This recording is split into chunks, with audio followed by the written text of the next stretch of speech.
तो कैसे हैं आप लोग? स्वागत है आपका कंपटीशन एंड यू प्रतियोगिता, और आप चाहे प्रतियोगिता कोई सी भी हो। फिलहाल हम लोग कर रहे हैं प्रैक्टिस सेट नंबर 4। जी हाँ, डेली सुबह 6 बजे हिंदी का प्रैक्टिस सेट आता है जिसमें होते हैं 25 क्वेश्चन जो कि बिल्कुल इम्पोर्टेंट हैं आपके जेल वार्डन जैसे एग्ज़ाम, लेखपाल जैसे एग्ज़ाम, या फिर यूपी पुलिस के कोई भी एग्ज़ाम हो, या ये कहें कि यूपी का कोई भी एग्ज़ाम हो, उसके लिए सबसे बेहतरीन है। सुबह सुबह अपने लिए 15 से 20 मिनट निकालें और डेली एक प्रैक्टिस सेट करें। आप पाएंगे कि 30 से 35 दिन में ही आपकी हिंदी का स्तर ऊंचा हो गया है। और अगर आपने हिंदी नहीं पढ़ रखी है तो डिस्क्रिप्शन में जाएं, वहाँ लिंक है, जाकर हमारे हिंदी की चैनल पे देखें और वहाँ पर आपको हिंदी की सारी क्लासेस पूरी मिलेंगी। तो चलिए शुरू करते हैं बिना टाइम वेस्ट करे आज का सेशन, प्रैक्टिस सेट नंबर 4। पहला ही क्वेश्चन है, भाषा में शब्द और अर्थ की दृष्टि से सौंदर्य उत्पन्न करते हैं। देखिए, सौंदर्य उत्पन्न करने का काम, देखिए यहाँ पर आपको मीनिंग का पता होना थोड़ा सा जरूरी था। यहाँ पर आंसर है फिलहाल अलंकार। अलंकार का मतलब होता है आभूषण। क्या होता है? आभूषण। और भाई आभूषण क्या कार्य करते हैं?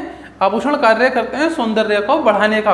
अगर एक स्त्री आभूषण पहन ले तो सौंदर्य बढ़ जाती है, और पुरुष पहन ले तो टिकटॉक पे वीडियो बन जाती है। चलिए खैर, ये मजाक का पार्ट था। तो भाषा में शब्द और अर्थ की दृष्टि से सौंदर्य का काम कौन करते हैं? अलंकार करते हैं। पॉइंट नंबर 2, साहित्य में रस का क्या अर्थ है? देखिए, जो साहित्य है उसमें रस का क्या अर्थ है। अब आप देखिए रस का अर्थ क्या होता है। उससे पहले मैं आपको बता दूं, जो भी चीज़ आप देखते हैं, मान लीजिए आप कोई फिल्म ही देख रहे हैं और फिल्म देखते देखते फिल्म कोई ऐसी है कि अगर फिल्म रोमांटिक मूवी है तो, कोई थ्रिलर मूवी है तो, हॉरर मूवी है तो, इन तीनों ही मूवी में आपको जो आनंद की अनुभूति होगी, जो आपको फीलिंग होगी, वो अलग अलग होगी। लाइक दैट, आप कोई देख रहे हैं movie, fighting movie, action movie देख रहे हैं जो कि डिपेंड करती है देशभक्ति पर, तो वहाँ पर आपके अंदर का भी वीर रस क्या होगा? जाग जाएगा। आपके माइंड में कहीं ना कहीं लगा यार मैं होता मैं भी मार देता, मतलब कुछ भी लाइक दैट। और आप देख रहे हैं हॉरर मूवी तो आपको भय का फील होगा। तो ये क्या आनंद की अनुभूति होती है। तो जो साहित्य में रस है वो यही काम करता है। क्या करता है? किसी रस का आनंद लेना। अब यहाँ पर जो रस का आनंद है वो वैसा आनंद नहीं है कि, सॉरी, वैसा आनंद नहीं है कि जो किसी गन्ने वन्ने का रस सोच लें बच्चे। तो यहाँ पर आंसर होगा साहित्य से मिलने वाले आनंद भूति। क्या होगा? आनंद भूति। अर्थात जो आनंद आपको मिल रहा है, रस का आनंद नहीं ना, साहित्य से मिलने वाली आनंद भूति। जो भी आप देख रहे हैं, सुन रहे हैं, जोक सुना, हंसी आ गए तो हास्य रस हुआ, तो उसकी अनुभूति की बात कर रहा है। आंसर होगा डी। क्वेश्चन नंबर 3, 4 दिन की चांदनी फिर अंधेरी रात है। बताइए इसमें लोकोक्ति का क्या अर्थ है? बहुत आराम से आप लोगों को मालूम होगा, थोड़े दिन का सुख। जी हाँ, 4 दिन चांद दिखना ऐसा तो है ही नहीं, चांद न दिखाई देना, सुख ही सुख होना है तो सबको मालूम है, बहुत ही आसान था। 4 दिन का सुख होना। क्वेश्चन नंबर 4 बताता है, वह दिन भर पढ़ता रहता है। वह दिन भर पढ़ता रहता है। रेखांकित पद में अव्यय का भेद बताइए कि कौन सा अव्यय है। वह दिन भर पढ़ता रहता है। क्या होता है? दिन भर पढ़ता रहता है। अब देखिए क्या है? निपात है। क्या है? निपात। अब मैंने बताया था निपात का क्या काम होता है? किसी भी वाक्य पर जोर देना। फर्स्ट वीडियो में ही मिला था आपको, फर्स्ट प्रैक्टिस सेट में ही, किसी बात पर जोर देना। अगर मैं ये कहूँ कि वह पढ़ता रहता है तब भी बात बन जाएगी, लेकिन मैंने बोला वह दिन भर पढ़ता रहता है, तो इससे क्या हुआ? बात पर प्रेशर पड़ा, बात पर जोर पड़ा, प्रभाव पड़ा, है ना। तो ये क्या है? निपात है। दिन भर क्या है? निपात माना जाएगा। क्लियर है? अगला है 5, निम्नलिखित में से शुद्ध वाक्य का चयन कीजिए। इन चारों में से कोई एक शुद्ध है। उसका शिमला जाना है, बिल्कुल गलत, नहीं बनना। उसने शिमला जाना है, बिल्कुल गलत। उससे शिमला जाना है, बिल्कुल नहीं बनना। उसे शिमला जाना बहुत आसान था, खैर ये बेहद ज़्यादा इजी था। क्वेश्चन नंबर 6 पर आते हैं। बताया गया है दिए गए विकल्पों में से कौन सा विकल्प दूध का पर्यायवाची नहीं है। अब देखिए 3 इसमें से क्या है? दूध के पर्यायवाची हैं, कोई एक नहीं है। तो दूध को दुग्ध कहते हैं, बहुत अच्छे से पता है। दूध को गोरस भी कहते हैं, गाय से प्राप्त होने वाला, ये भी पता है। दुग्ध को पेय भी कहते हैं, अगर ये ना पता हो तो आज पता हो गया होगा। दूध को क्या नहीं कहते? अमीय। अमीय दूध को नहीं कहा जाता। तो आंसर क्या हुआ? D option.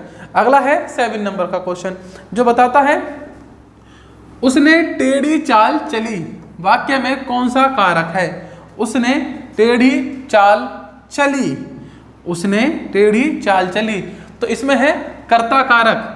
कर्ता ने कर्म को करण से, याद है ना, पढ़ाया था, तो उसने मतलब टेढ़ी चाल चली, तो कर्ता ने, आंसर कर्ता कारक।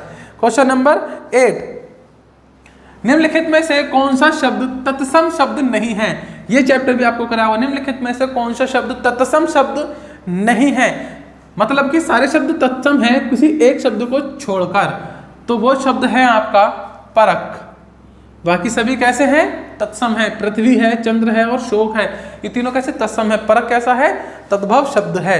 आ जाते हैं क्वेश्चन नंबर 9 पर। बताया गया है निम्नलिखित किस विकल्प में सभी शब्द तद्भव हैं? अब देखिए इनमें से ये क्वेश्चन काफी डिफिकल्ट पड़ जाते हैं बच्चों को एग्जाम टाइम में। क्यों? क्योंकि नहीं पता कर पाते कि क्या चल रहा है इस क्वेश्चन के अंदर। आइए देखते हैं, निम्नलिखित में से किस विकल्प में सभी शब्द तद्भव हैं? आओ देखो, आग, जीप, घर, मुझे तो यही लग रहा है आंसर ये है, आग, जीप, घर। बाकी भी देख लेते हैं, बरखा, रात, सत्य। देखिए सत्य कैसा शब्द आ गया? तत्सम आ गया, तो इसलिए ये बाहर हो गया। यहाँ पर आते हैं, पत्र, फूल, देखिए पत्र आ गया, ये भी शुरू में बाहर हो गया। उच्च आ गया, ये भी बाहर हो गया। तो इनमें तो एक एक तत्सम था, पर इसके अंदर एक भी तत्सम नहीं है, तो आंसर क्या हुआ 9 का ए। अगला है, यह मास जो चंद्रमा के अनुसार गिना जाता है वह कहलाता है। देखिए जो मास, महीना चंद्रमा के अनुसार गिना जाता है उसे गति चंद्रमास कहते हैं। क्या कहते हैं? गति चंद्रमास। ये याद करने वाली बात है, इसे याद कर लेना। यह मास जो चंद्रमा की गति चंद्रमास के अनुसार गिना जाता है वह कहलाता है। क्लियर है? वह क्या ऑप्शन है? सी। अगला है 11 का, यह रेल है वह किस प्रकार के व्यंजन है? बहुत ही अच्छे से कराया था। देखिए लगातार चौथी वीडियो में प्रैक्टिस सेट की चारों बार व्यंजन से या फिर वर्णमाला से सवाल आ रहे हैं। इसका मतलब यह है कि वर्णमाला आपको बहुत अच्छे से याद होनी चाहिए, इसमें बिल्कुल भी लापरवाही ना बरतें प्लीज। तो ये होता है आपका अंतःस्वत व्यंजन। कौन सा है? अंतःस्वत व्यंजन। क्वेश्चन नेक्स्ट की तरफ चलते हैं, 12 की तरफ। लिखा है, बाल की खाल निकालना, मुहावरे का अर्थ क्या है? बाल की खाल निकालना मतलब कि बहुत ही आसान है, बढ़ा चढ़ाकर बात करना, गुण दोष की परख करना, बहुत मीन मेघ निकालना या मुश्किल काम करना। तो बहुत ही आसान है, बहुत मीन मेघ निकालना मतलब कि देखिए क्या होता है इसके अंदर, बहुत मीन मेघ निकालना। अब कई बार बच्चों को हमें मीन मेघ का मतलब नहीं पता होगा तो नहीं लगा पाते। मीन मेघ मतलब कि बहुत ही ज़्यादा छानबीन करना, बाल की खाल निकालना, जैसे कि CID पिक्चरों में या सीरियल्स में दिखाते हैं, बहुत ज़्यादा बारीकी से केस की छानबीन करते हैं, तो बाल की खाल निकालना। जैसे कि आप बैठे हैं, आप बात कर रहे हैं घर में, आपने कुछ क्वेश्चन पापा से पूछा, पापा ने जवाब दे दिया, आपने फिर से उस क्वेश्चन में से भी एक क्वेश्चन निकाल लिया या उस उत्तर में से क्वेश्चन निकाल लिया, पापा इसका क्या मतलब, तो पापा डांट देंगे तब, क्या यार बाल की खाल निकाल रहा तू भी, तो ऐसा कुछ है ना। आइए चलते हैं क्वेश्चन नंबर 13 की तरफ। लिखा है, कोष्ठक में दिए गए विराम चिन्ह का नाम है, इसका नाम बताना है आपको। ये बहुत ही आसान है, क्या नाम है इसका? विस्मयदी बोधक। ये कई बार बताया हुआ है और आया हुआ भी क्वेश्चन है। नेक्स्ट है आपके सामने, वाच्य कितने प्रकार के होते हैं? वाच्य के कितने प्रकार होते हैं? देखिए वाच्य एक प्रकार से एक्टिव पैसिव जैसी फीलिंग देंगे आपको जब ये चैप्टर आएगा, पढ़ेंगे इसे, तो ये होते हैं 3 प्रकार के। मैंने फिर बता दूं किस चीज़ पर काम करना होता है ज़्यादा, मैं आपको बताता रहता हूँ टाइम टू टाइम। देखिए वाक्य कितने प्रकार के होते हैं, वाच्य कितने प्रकार के होते हैं, और सर्वनाम कितने प्रकार के, विशेषण, क्रिया, संज्ञा, अर्थ के आधार पर संज्ञा, व्युत्पत्ति के आधार पर संज्ञा, तो ये सब इतने इतने प्रकार के, और सभी में क्या है, कोई 3 4 5 6, 3 4 5 6 यही सब चल रहा है सभी में, तो बच्चा कन्फ्यूज हो जाता है। ठीक है, शब्द कितने प्रकार के होते हैं, बच्चा कन्फ्यूज होता है। ये बहुत अच्छे से याद करने वाली चीज़ है, 1-2 बार में याद होगी भी नहीं। ठीक है, तो वाच्य कितने प्रकार के होते हैं? 3 प्रकार के। चलते हैं क्वेश्चन नंबर 15 की तरफ। 15 पूछ रहा है, सज्जन शब्द में कौन सा समास है? सज्जन शब्द में कौन सा समास है? सज्जन, कर्मधारय समास। कौन सा समास है? कर्मधारय समास। सज्जन में कौन सा समास है बच्चों? कर्मधारय समास। क्वेश्चन नंबर 16, अपराध बोध से होने वाली ग्लानि, वाक्यांश के लिए एक शब्द लिखिए। देखिए अपराध बोध से होने वाली ग्लानि बहुत ही अच्छा क्वेश्चन है। अपराध बोध से होने वाली गिलानी, वाक्यांश के लिए एक शब्द लिखिए। आत्मगिलानी। क्या होगा? आत्मगिलानी। वो कहते हैं ना पश्चाताप, है ना यार, अपने आप में गिल्टी फील होना, गिल्टी फील होना। तो कुछ काम ऐसा कर दिया कि गिल्टी फील हो रहा है, तो उसे क्या कहेंगे हिंदी में? आत्मगिलानी। ठीक है ना। नंबर 17 पे आते हैं। लिखा है यह ताले की चाबी है।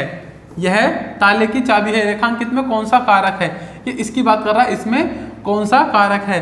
अब आप बताइए, का, की, के कौन सा कारक होता है? का, की, के बताइए जल्दी से, कौन सा कारक होगा? हाँ, अब आप कहेंगे सर यहाँ तो संबंध कारक के मतलब आ रहा है। किसका आ रहा है? संबंध कारक का। क्यों? का, की, के। पर देखिए बिल्कुल वर्ड टू वर्ड कई बार चीजें नहीं होती। यह ताले के लिए चाबी है, यह ताले की चाबी है, ताले के लिए चाबी, इस ताले की चाबी है। ठीक है ना। तो क्या हो जाएगा? संप्रदान। क्या हो जाएगा? संप्रदान कारक। चलते हैं अगले की ओर।